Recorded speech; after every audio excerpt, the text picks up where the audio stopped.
Este podcast é recomendado apenas para maiores de 18 anos.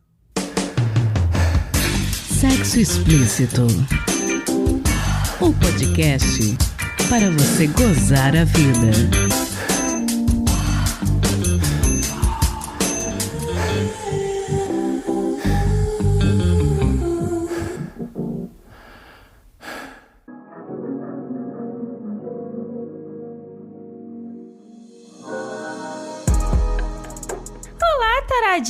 Tudo bem com vocês?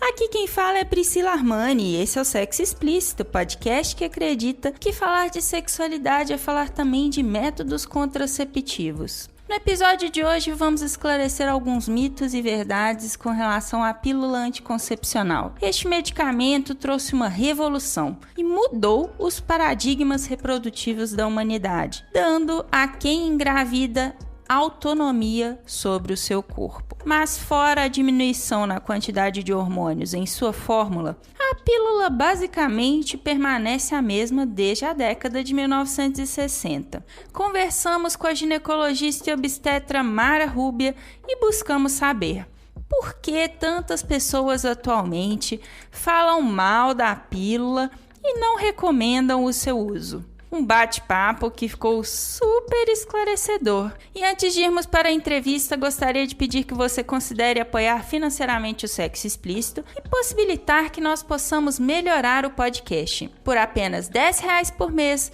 você pode nos ajudar a retomar definitivamente os contos eróticos e ainda por cima trazer mais conteúdos e novidades para você. Vai lá em apoia.se/Sexo Explícito Podcast e nos dê essa força. Obrigada! E aquele aviso de sempre, se possível, não ouça este episódio pelo aplicativo musical Verdinho.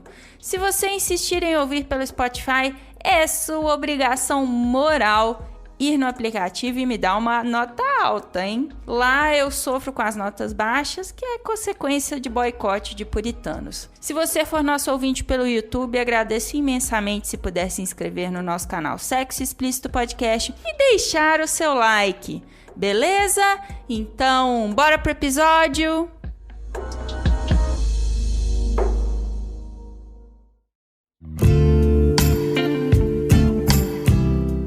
Bom, doutora Mara, queria que você começasse explicando para a gente quem é você, quais são os seus pronomes e o que é que você faz. Meu nome é Mara Rúbia, eu sou médica, ginecologista e obstetra, já com quase 30 anos de formada e atuo em Salvador, Bahia, embora não seja baiana, mas aqui estou há 25 anos, então já me sinto. Habitualmente eu digo que o meu pronome é doutora, mas geralmente me chamam de doutora Mara mesmo, né? E eu trabalho então nessa área, atuo bastante ainda dentro da obstetrícia também, mas sem dúvida o grande volume de pacientes está sim na esfera ginecológica. Bacana. Bom, hoje a gente está aqui para conversar um pouquinho, para esclarecer alguns mitos com relação ao uso do anticoncepcional em comprimidos, que é um dos métodos mais antigos de contracepção que existem. Mas antes eu queria que você explicasse para a gente começar do fundamental, né? Como que funciona um anticoncepcional? Certo. Anticoncepcional, como o próprio nome diz, é para evitar a contracepção. E ele funciona basicamente inibindo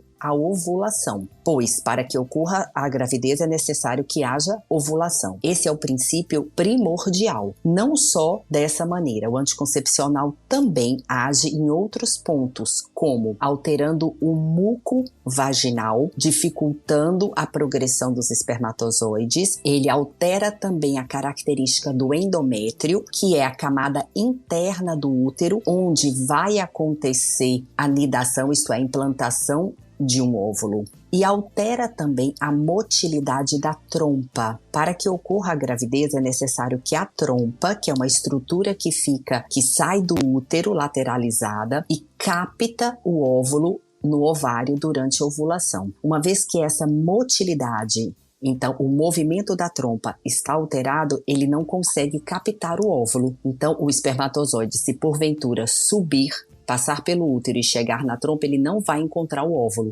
porque ela não pegou o óvulo no ovário. Bom, e qual que a gente pode dizer que é a taxa de sucesso de um anticoncepcional? Priscila, a taxa é quase 100%. Essa margem de erro, ela se deve ao mau uso do método, certo? Então, se eu utilizar corretamente, eu posso considerar que eu tenho 100%. É que geralmente na medicina a gente nunca aborda 100%, tá? Então eu digo assim, 100% para método contraceptivo, só abstinência sexual. Mas vamos trabalhar em cima de 99,9%, onde esse 0,1% estaria relacionado ao mau uso, a não usar corretamente o método. Seja porque esqueceu, seja porque o método não foi escolhido adequadamente para você, seja porque você tomou, por exemplo, considerando as pílulas orais e você teve depois do episódio de vômito, não houve absorção, enfim, algumas possibilidades. Então a gente pode considerar que tomando todo dia, mais ou menos no mesmo horário, com disciplina, é uma taxa de sucesso muito bem sucedida, digamos assim. Muito bem sucedida. Tanto que quando a gente ouve no consultório, eu estava tomando certinho e houve falha, e a gente elabora ali uma anamnese bem detalhada, você vai descobrir que houve falha no uso. Bom, uma coisa que eu tenho visto muito em redes sociais é uma espécie de movimentação contra o anticoncepcional, por uma série de motivos. Isso falando da pílula, né? Sim. Por que você acha que isso tem acontecido? Tantas pessoas estão falando mal de anticoncepcional e recomendando outros métodos. Priscila, nos últimos 20 anos, eu considero 20 anos porque foi realmente um marco, a medicina teve uma mudança muito grande, uma evolução em busca da longevidade saudável. O que acontece? Realmente a pílula anticoncepcional foi um marco muito importante na medicina, especialmente na vida da mulher. Mas é um método artificial, é uma medicação sintética. E sendo assim, ela traz alguns prejuízos. Para o organismo feminino, hoje conhecendo melhor a ação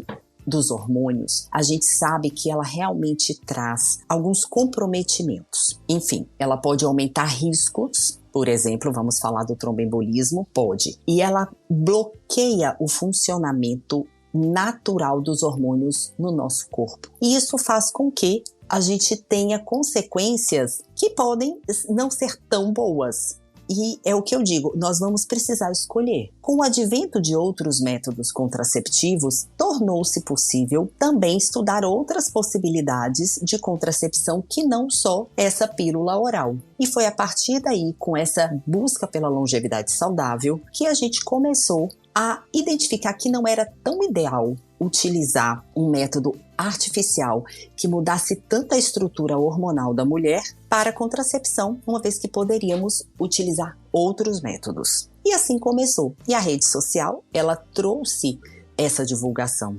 Como tudo em todas as áreas, o que cai ali na rede rapidamente é difundido e a coisa globalizada se difundiu. Bom, você falou um pouquinho dessa questão da trombose, né? Uhum. Tem outras contraindicações históricas ao uso de pílula que a gente ouve muito falar, né? Ganho de peso, perda de libido. Com a medicação como ela é administrada na forma atual, essas contraindicações se mantêm? Isso.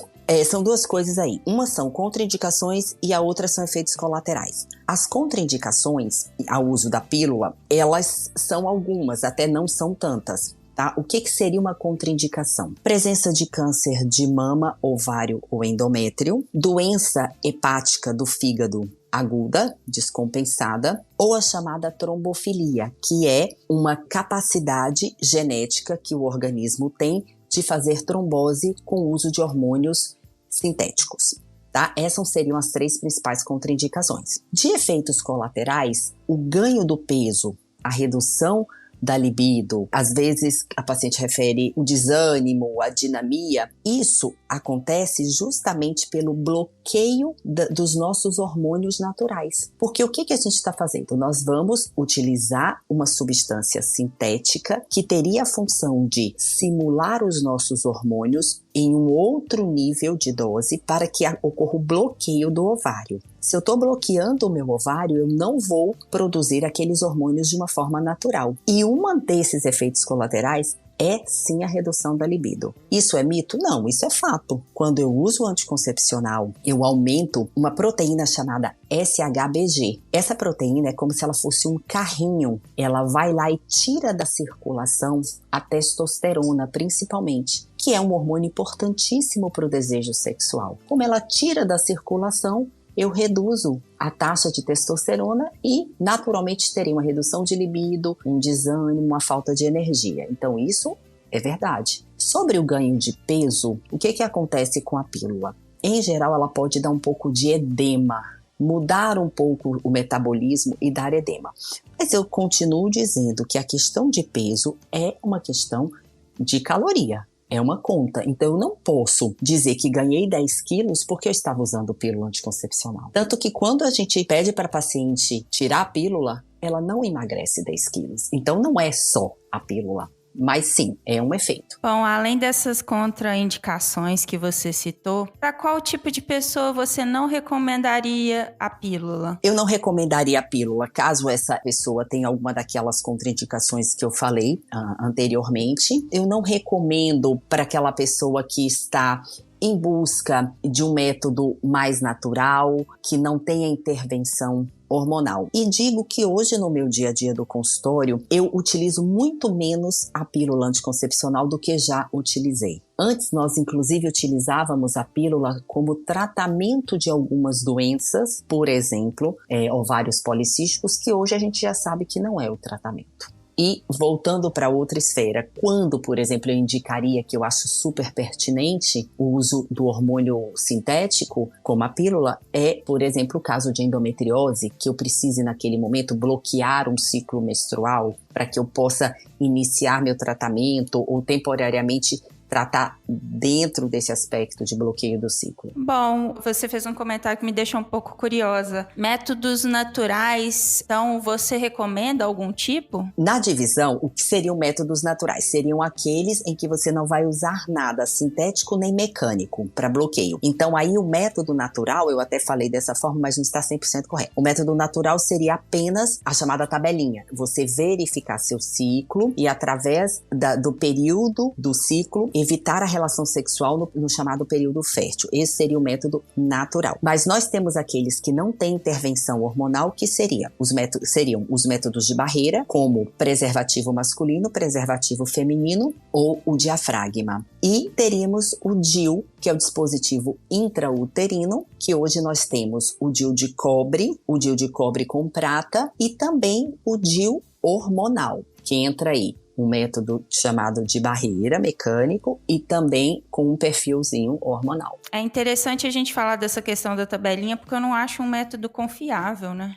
A tabelinha, ela realmente não está dentro da eficácia do anticoncepcional oral, por exemplo, com as pílulas. Justamente porque o ciclo menstrual, ele pode oscilar bastante. Então, para que você utilize um método natural, você precisa primeiramente ter um ciclo altamente irregular e para isso você precisa observar ali pelo menos 6 meses e obedecer aquele período chamado período de risco, que é o período ovulatório, sendo que caso aconteça a relação sexual naquele período, é necessário que você associe outro método, como por exemplo, um preservativo. Mas é um método que depende muito da usuária, que precisa ser rigorosa na sua conta. Tem pacientes que utilizam super bem o método natural tabelinha a vida toda, mas tem que ser bem rigorosa. Eu acho que método contraceptivo acaba sendo uma questão de tentativa e erro, né? A pessoa vai descobrindo qual que é o melhor método para si. Exatamente. E o que é agora pode não ser daqui a 2, 3 anos, porque tudo vai mudando. Às vezes você passou a vida utilizando pílula, se beneficiou. Por exemplo, a gente sabe que tem pessoas que têm muita cólica menstrual, que têm importante TPM e realmente se beneficiam da pílula, uma vez que ela bloqueia a ovulação e você vai ter esse bloqueio hormonal, vai ficar, embora não seja um tratamento, mas é momentaneamente um controle. Então pode acontecer de você inicialmente na sua vida sexual utilizar esse método e depois, mais tarde, decidir por outro. Isso é muito comum. Afinal, a gente passa aí praticamente 40 anos da vida menstruando, né? E precisando de contracepção. Bom, quais canais você recomendaria caso nossos ouvintes queiram saber mais a respeito da pílula e de contracepção como um todo? Olha, hoje eu vejo que realmente o Instagram ele tá movendo tudo isso. E se quiser direcionar, a gente sabe que colocando nas plataformas de pesquisa sempre sobre contracepção, vai se obter muita informação. Então, é difícil você generalizar, se você colocar pesquisar anticoncepção, vai ter muita coisa, mas de preferência buscar os sites das chamadas sociedades ginecológicas, por exemplo, Sociedade Brasileira de Ginecologia e Obstetrícia, que é a chamada FEBRASGO, Federação Brasileira de Ginecologia e Obstetrícia. Eu acho que é o melhor canal, ou especificamente Sociedade de Anticoncepção, algo mais direcionado do que uma pesquisa muito ampla. Essa é uma dica boa. Bom, doutora, eu quero agradecer por você ter tirado um tempinho para conversar com a gente. Queria te pedir para você, por favor, deixar suas redes para quem quiser continuar essa conversa em outros espaços. Será um prazer. Agradeço também o convite, a oportunidade. Sempre bem-vinda. O meu Instagram é @doutora, _Mararrubia. @doutora_Mararrubia. Tenho também o meu site, doutoramararrubia.com.br. E estou sempre à disposição, sempre respondendo aí minhas seguidoras. É um prazer recebê-los, apesar que também tenho meus seguidores. É sempre bom, né? Afinal, a contracepção é do casal e não só da mulher. Com certeza. Obrigada, então, doutora. E eu também acompanho você no seu Instagram, gosto muito do seu conteúdo. Muito obrigada. Então, seja sempre bem-vinda. Estou à disposição.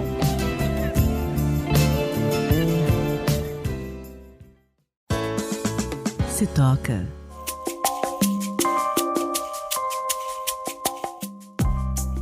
Bom, hoje eu vou dar 2 dicas muito boas da Netflix que eu sugiro de verdade que você dê uma conferida. A primeira delas é só um reforço da importância da série Fundamentos do Prazer, da Netflix, que eu já tinha recomendado anteriormente. Em seu 2º episódio, há uma parte importante que analisa a pílula e aborda o fato dela prejudicar a libido. Eu acho fundamental assistir não apenas esse episódio, mas toda a série documental, que é bem curtinha e com uma qualidade impressionante. Se você ainda não assistiu, a hora é agora. A minha 2ª recomendação é uma outra série documental, coreana, que acabou de estrear também na Netflix e que por enquanto só tem uma temporada. Chamada Só para Adultos Japão, a série tem 2 apresentadores bem humorados e curiosos. O comediante Shin Dong-yup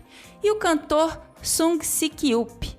2 personalidades coreanas que eu não conhecia. Os 2 vão até o Japão para saber mais sobre a cultura do entretenimento adulto, da qual o Japão é uma grande liderança mundial. Uma coisa que eu descobri vendo essa série é que nas 2 Coreias a pornografia é proibida e sex shops não são comuns lá. Se você é daquelas pessoas que conhecem pouco sobre os países orientais e acha que são todos parecidos, essa série vai fazer você rever os seus conceitos. Há inúmeras diferenças entre coreanos e japoneses e até uma certa rivalidade histórica. E essa série faz uma análise muito boa disso, enquanto mostra também como é a indústria japonesa de filmes adultos, consumidos em larga escala pelos homens japoneses. São 6 episódios, todos muito divertidos.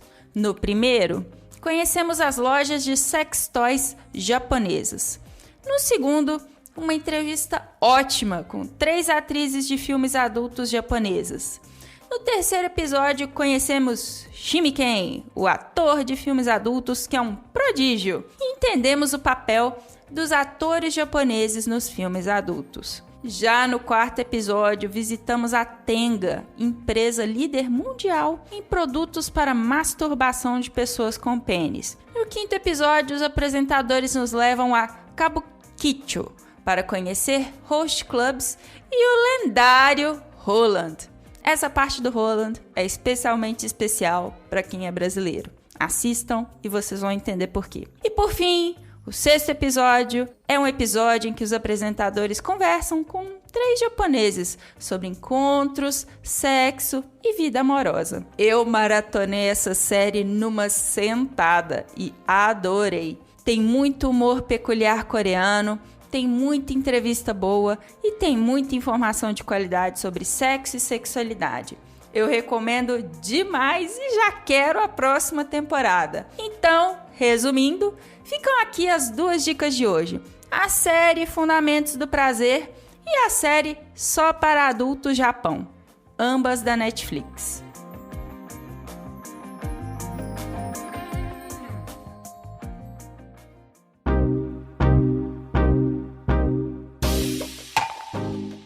Este foi mais um episódio do podcast Sexo Explícito. Foi bom pra você? Lembrando que todas as informações sobre esse e os demais episódios estão em sexoexplicitopodcast.com.br. Nosso site é o melhor lugar para você ouvir o nosso podcast. Pedimos a você que, se possível, não ouça o Sexo Explícito pelo aplicativo Verdinho. Este programa foi editado pela Voz Ativa Produções, produtora de audiovisual independente de protagonismo preto, feminino e LGBTQIA+.